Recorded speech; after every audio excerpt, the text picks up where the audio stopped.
तमीज से बात करिए, मैं सीनियर हूं उनका। और अब संदीप भैया छोटे नौकर लग रहे। छत्तीसगढ़ की कांग्रेस सरकार आपको लूटने का कोई मौका नहीं छोड़ रही।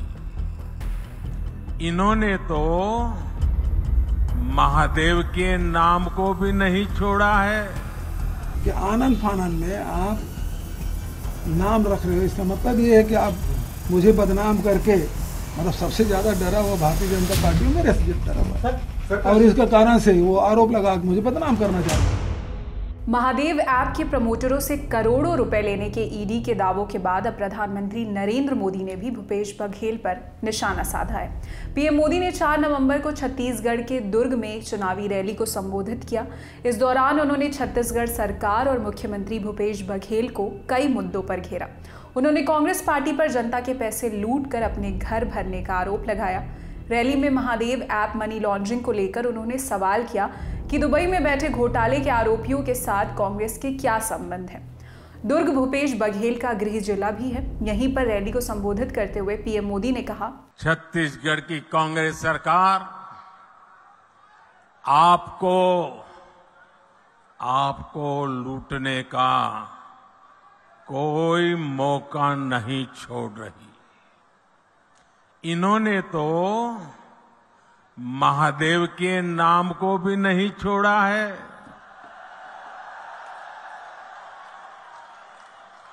दो दिन पहले ही रायपुर में बहुत बड़ी कार्रवाई हुई है। रुपयों का बहुत बड़ा ढेर मिला है। लोग कह रहे हैं कि ये पैसा सट्टेबाजों का है, जुए का खेल खेलने वालों का है, और जो उन्होंने छत्तीसगढ़ के गरीबों को, छत्तीसगढ़ के नौजवानों को, उनको लूट करके जमा किया हुआ है।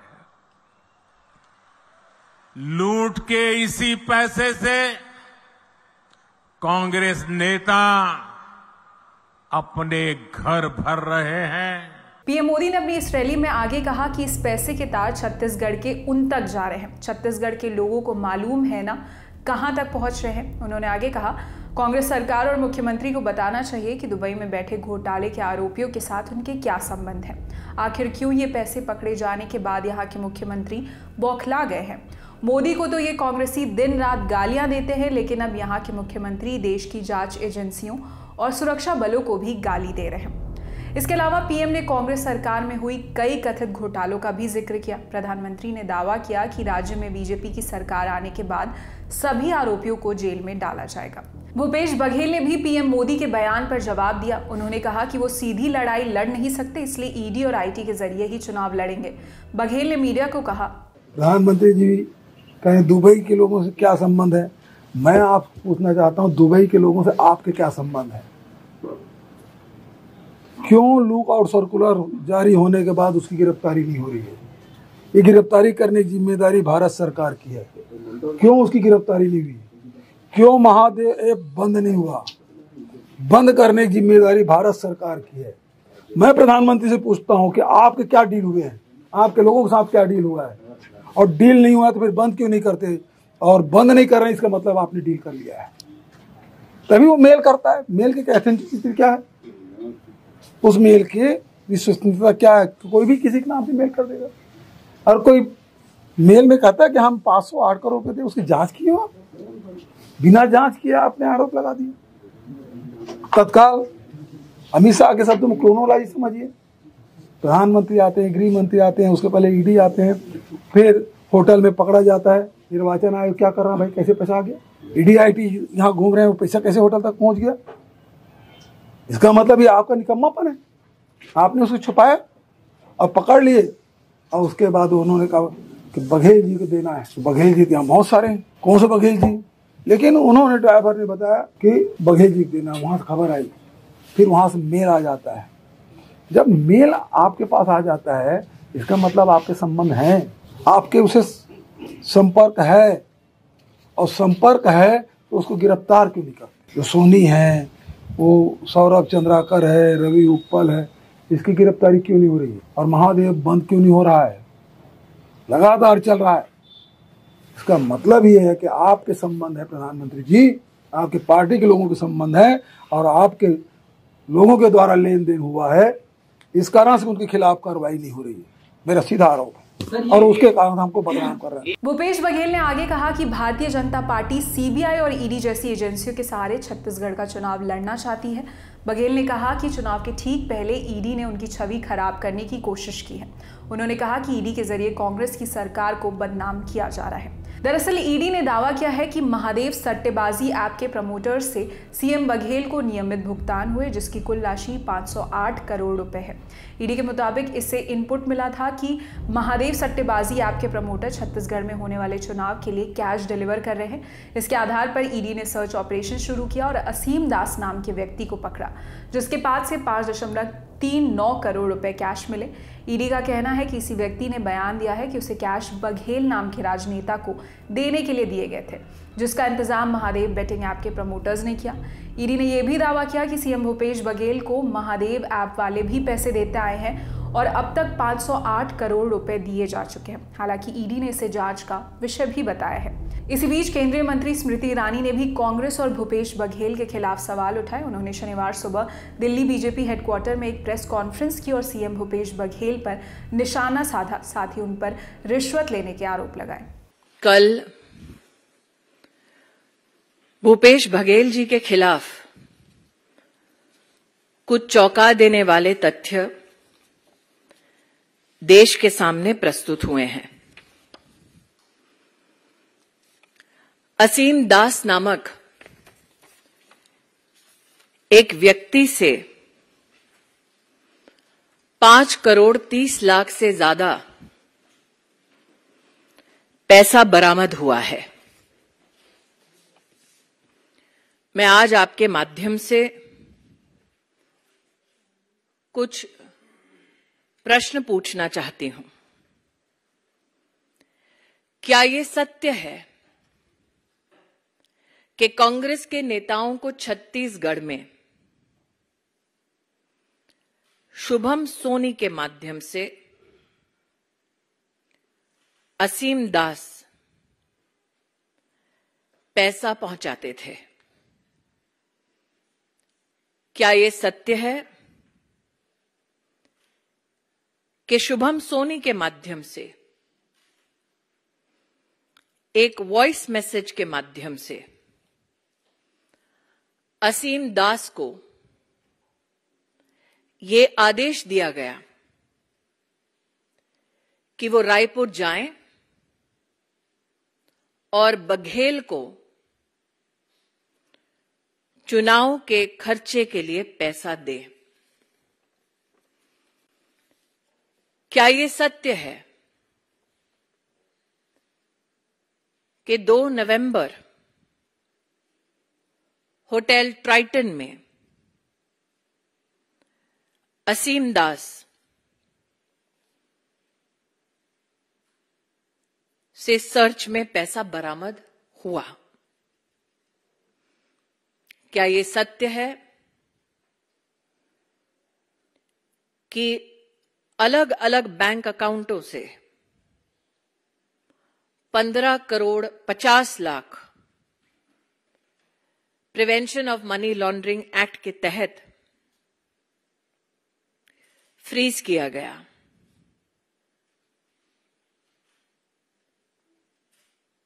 ये सारे प्रश्न आज मैं भूपेश बघेल जी से और कांग्रेस के नेतृत्व से कर रही हूं। असीम दास ने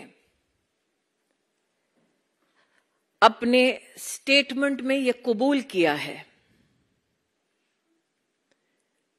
कि वो दुबई से आदेश अनुसार रायपुर आए।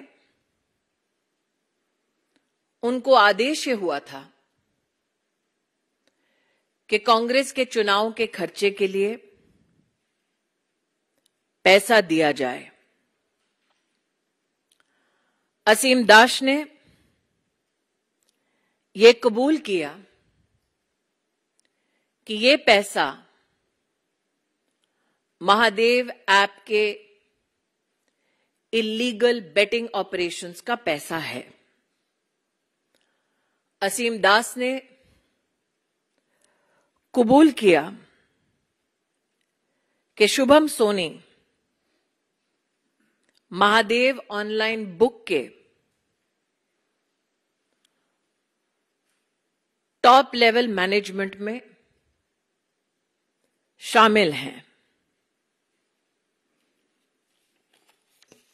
ये तथ्य चौंका देने वाला है कि जिस शुभम सोनी के बारे में असीम दास ने स्टेटमेंट दिया है, एविडेंस ये माना जाता है कि इन्वेस्टिगेशन एजेंसीज के पास शुभम सोनी की आवाज में भी उपलब्ध है। शुभम सोनी ने अपने एक लिखित बयान में ये कहा है कि अब तक महादेव ऐप के प्रमोटर्स ने छत्तीसगढ़ के मुख्यमंत्री भूपेश बघेल को 508 करोड़ रुपया रिश्वत दी है। लेकिन ये एकमात्र ऐसा एडमिशन नहीं है। एक और चौंका देने वाला तथ्य सामने आया है। इन्वेस्टिगेटिंग एजेंसीज ने मल्टीपल सर्च में 450 करोड़ रुपए की अब तक प्रोसीड्स ऑफ क्राइम को बरामद किया है। भारत के चुनावी इतिहास में ये तथ्य हवाला ऑपरेटर्स के सहयोग से दुबई से आए पैसे से गरीबों को लूटकर प्रशासनिक तंत्र को इस्तेमाल कर सत्ता में बैठकर सट्टा का खेल खेला है भूपेश बघेल ने और कांग्रेस के नेतृत्व ने। सीएम भूपेश बघेल को लेकर किए गए ईडी के इस दावे के बाद प्रदेश के पूर्व सीएम रमन सिंह ने मुख्यमंत्री पर हमला बोला। छत्तीसगढ़ का मुख्यमंत्री अब जुआ सट्टा महादेव ऐप वालों से भी पैसा लिया है। शराब घोटाला, कोयला घोटाला, चावल घोटाला वहां तक ठीक है, मगर ये तो प्रमाणित दस्तावेज प्रस्तुत कर दिया ईडी ने। अब बचा ही क्या?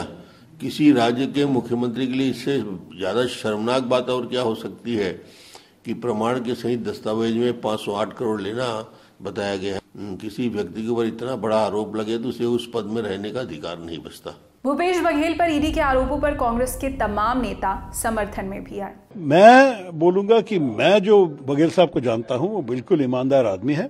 अगर इनके पास कोई सबूत है तो दिखा दो, अदालत पे दिखा दो, सीरियस इन्वेस्टिगेशन करो। हमने नहीं, लेकिन जो भाजपा लीडर्स और उनके दोस्तों के खिलाफ जितने भी आरोप है उसके ऊपर क्या क्या क्या जांच चले हैं अब तक।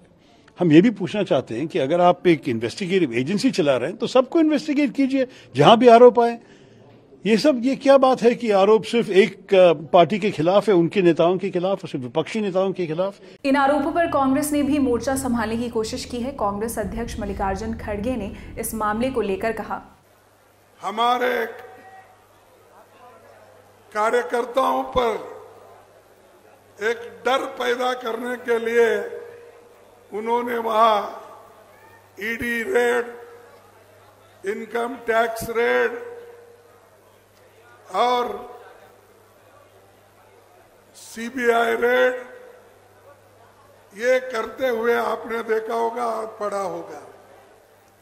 वो चाहते हैं मोदी जी और उनके लोग कांग्रेस को कमजोर करना, इनको घर में बिठाना, कार्यकर्ताओं को घर में बिठाना, ताकि वो खुद डिमोरलाइज हो जाए, पस्त हो जाए, तो उससे बीजेपी को फायदा होगा, ये सोच रहे। ये सोच उनकी गलत है। बाकी इस मामले में जो भी अपडेट होगा हम आप तक जरूर पहुंचाएंगे। इसी के साथ इस वीडियो में इतना ही। देश और दुनिया की अन्य खबरों के लिए देखते रहिए दी ललन टॉप। शुक्रिया।